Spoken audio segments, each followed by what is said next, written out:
wanting to drive. This is like all I dreamed about.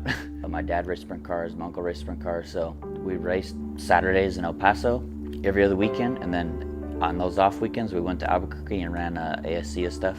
I learned a lot at a young age and learned how to work on the cars and repair them and weld on them and machine stuff, and the full experience.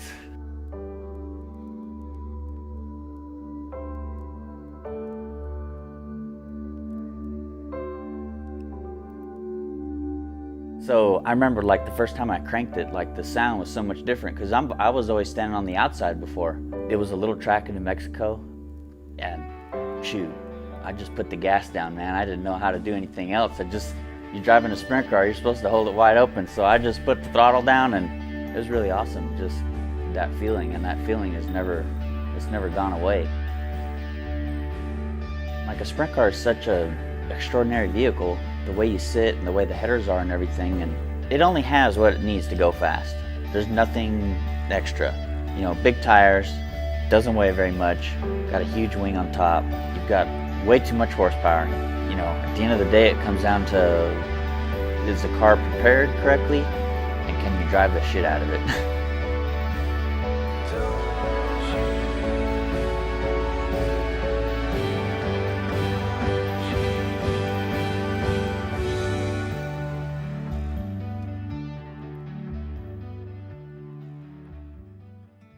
The first race that I saw John race and the first sprint car race I ever went to was in 2004. I had no idea what racing was until I met him. I was friends with his sister in high school, and we kind of were a mutual group of friends, so we always hung out but never actually talked. And then after high school is when we started dating, and he told me, hey, I drive sprint cars. I had no idea what those were. No idea about dirt track racing. I was like, oh yeah, that's cool. Just thought it was a hobby. And then I actually went and saw him race the first time, and he won. And I was like, okay, this is more than a hobby, and I want to do this like every weekend. Well, she was just so enthusiastic about being with me and being around the race car, where, you know, that's not your typical girl. They want to go to the mall and do crap like that, but we didn't do that stuff. We raced. I had a kid in high school. When he met me, she was already 18 months old, and he took that on wholeheartedly. He basically became her father. Yeah, after about 3 months, they introduced them together, and he took care of her from then on. Her father was never really in the picture, so I've always admired him for that. To me, just being a parent is like, it's the most natural thing you can do. So with Lindsay being around and Zoe, there was really not a lot of question about the kind of role or the kind of person that I needed to be.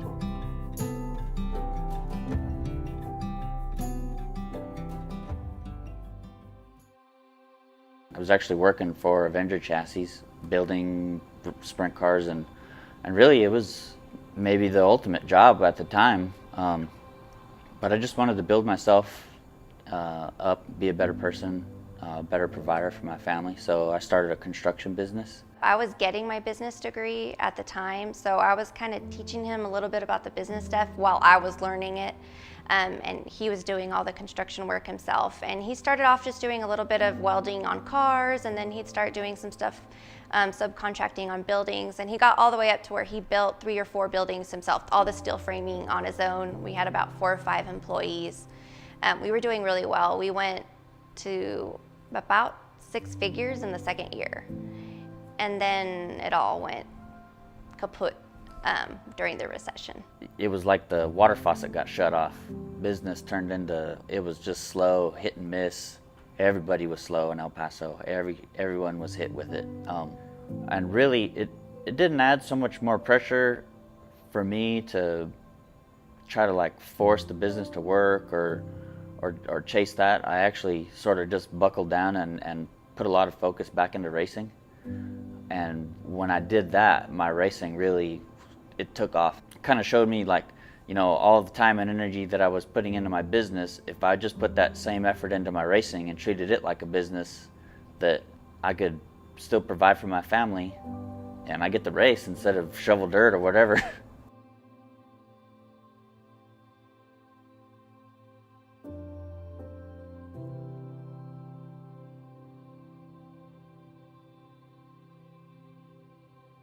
Racing out of this hub sort of changed how I race because of who I was racing with. Again, who you race with, you're only as good as your competition. I would say last year is where he's really started to prove himself.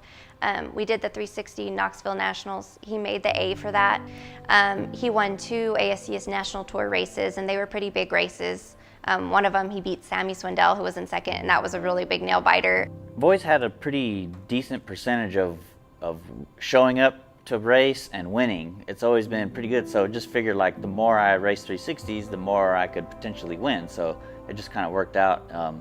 Some of the races that we did win were really nice races to win. I wouldn't say I was surprised. I was more like, finally. He's getting recognized and he has the opportunity because he's always had the talent. It's just being able to have the exposure so people could see his talent that we were missing out on. So I was really glad to see him get to do that.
Back when we first started dating, he told me, this is what I do. I race sprint cars. I'm never gonna quit. I'm never gonna stop.